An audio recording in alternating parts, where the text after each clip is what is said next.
Hey everybody, we have a really awesome lesson for you today. Today we're going to build off some of the lessons that we've just learned about, and we're going to get a little deeper. We're going to get our hands dirty, and we're going to talk about something that will absolutely keep everything you've learned in place and make sure that you continue to get the results that you want. It's one thing just to learn these lessons and start to apply them a la carte, and it is helpful. It definitely is helpful. But this is kind of our test in a sense, our self-examination, where we get to really look at ourselves and ask ourselves, are we really in the place where we think we are? And what's important about that is if we're not in that place where we think we are, then we're just fooling ourselves. A lot of people out there, we think that we're communicating one thing, but yet everybody's reading it completely different and we have no clue. We're pulling the wool over our own eyes.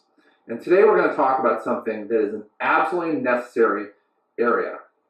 And it's one that you kind of are going to innately know about already, but you need to kind of put front and center on the burner every so often. And it's a concept that we in the community, we call calibration and congruence. Long words, hard to spell, totally get it, but they're really important. Now the concept of calibration is really simple.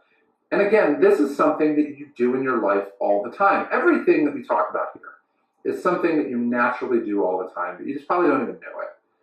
Now, the concept of calibration means that what you're doing is you're trying to make sure that the things that you're emanating and believing and kind of a vibe that you're sending out, for lack of a better term, is tied to something that matches your value system.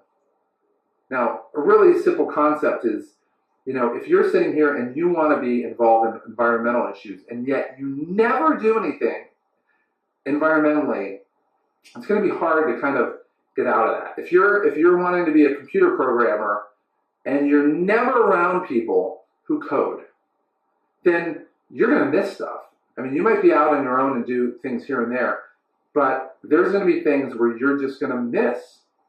And you're not going to be in the right mindset, and you're not going to be able to see things the way other people are. Whereas on the other hand, let's say, for example, that you're, again, we'll use a computer coder, something that I just suck at, right? If you're sitting here and you're always around people who are showing you how to shortcut code or how to identify hackers or how to identify self-security threats, and you're with groups of people that are always doing that, you're always going to be better at your job. It's why when you're a nurse or something where you have a licensed credential, they require continuing education credits because they want to make sure that you're absolutely up to date on everything. If I'm going to a sports medicine doctor, then I want to know that he's up to date on everything new that's happening and that he's not treating me with the same medical knowledge that he had in 1987. Obviously, that's really important. And the concept of congruence is no different. Except this one isn't so much tied to something that you're doing. This one is making sure it's an inner game checkup, right? And the inner game formula that I have, basically it boils down to this. It's like a financial statement, or if you're not into finance, think of it as like your checkbook, right? So you have revenues. Those are what you tell people about yourself. I'm really expertise. I'm available 24/7. I know what I'm doing. I give great service. I have great product. I'm very dependable, I'm ethical, all the great things you want to tell somebody about. The things that people are a little bit naturally skeptical about, to be honest. They're all true, probably, but people have some skepticism.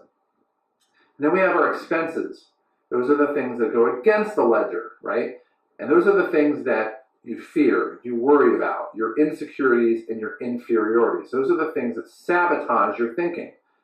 And the thing about it is that every one of these has a physical manifestation in your life. It's not just something you think.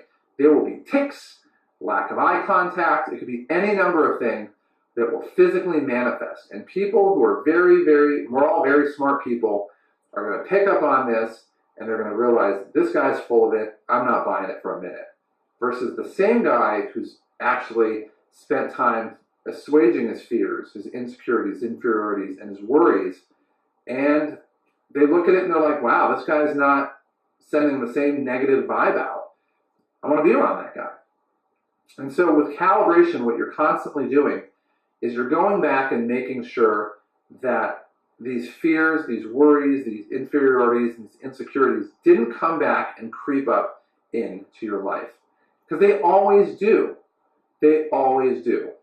And it's no different. If you own a home, you get the termite guy to come out or whatever, that's fine. But 5 years later, the termites might be back. And so you have to bring this guy back. You're not waiting for the termites to eat your house down. He's coming back every so often to do a checkup on your house to make sure they're not there. And that's all congruency is doing a very important but very honest self-check and saying, are there things that I'm scared of? What are the things that I'm scared of in my life? Are there things that I'm worried about? And all worry is a forward projected fear. Are there things that I feel inferior about? Did that creep up back in? The people that I learned in the community didn't have a whole lot going on for this. I mean, Chupa, that we talked about, he was probably 5'10", 5'11", maybe, very skinny, super introverted. He was like a software tech or something. But he was not the guy that jumps out and says, this guy's going to run the room, and yet he did, right? Diesel was the same thing, about 6 foot, reasonably looking guy, but had a pot belly. I totally remember that. And it didn't matter for him. So either of those two, it could have been, they could sit here and say, okay, I have this inferiority or this insecurity about something. So either one of them could have just said, well, I have these inferiorities that I feel, and it just infects how they're coming across, and it sabotages their thinking, and it physically manifests, and people see it and respond likewise. But that didn't happen. And maybe it happened sometimes and they dealt with it quick, but it really made a difference. And then you have these insecurities where, you could have a big wart on your head. If you go watch Dr. Pimple Popper, the whole show is about insecurities. But you see something that maybe they're not happy with, and we're all super hypercritical about ourselves, and we let it infect how we come across. And so with congruency, all you're doing is that checkup every so often. We're driving in a car, we check our gas tank to make sure we're not running out of gas. Every so often we might look and say, okay, when was the last time that I checked my oil? And thank God for Apple reminders, because if I didn't have that, I'd be just toast. So when you're learning all this, it is super important to learn the lessons that we're covering. But it's definitely important every so often to just do an honest self-reflection and ask, am I around people of similar mindset who are doing the same things I'm doing so that I can continue to build the subtle aspects of me that are going to make me really good at what I'm doing and help me and really we're going to, in a sense, you're modeling it for each other. Everybody's modeling it for each other as a community.